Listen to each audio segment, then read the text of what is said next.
मनीष कश्यप के समर्थक खुश हो जाइए और मनीष कश्यप को जो नहीं चाहते थे वो भाड़ में जाइए।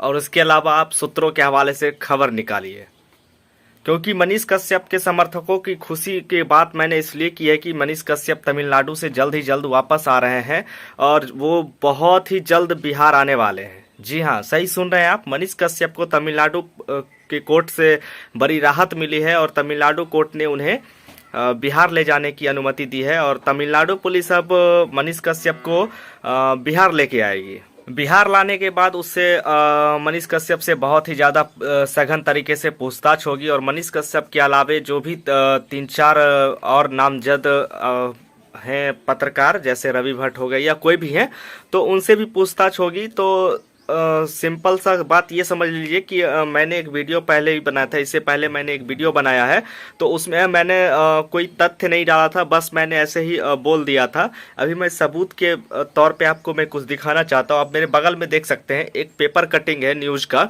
जिसमें लिखा हुआ है कि मनीष कश्यप तमिलनाडु से वापस आ सकते हैं और कोर्ट ने उन्हें इजाज़त दे दी है कि अब आपको जाना है बिहार, चले जाइए, मतलब बिहार लेके जाइए। तो तमिलनाडु पुलिस कहीं ना कहीं अब कोर्ट का अवहेलना तो करेगी नहीं और तमिलनाडु पुलिस जो है जितना जल्दी हो सके मनीष कश्यप को बिहार लाएगी। बिहार लाने के बाद क्या होता है, पूछताछ होता है, क्या होता है नहीं होता है, उससे मुझे कोई मतलब नहीं है। मुझे इतना ही मतलब है कि वो बिहार आ जाएं, बस उसके बाद जो होगा वो बाद की बात है।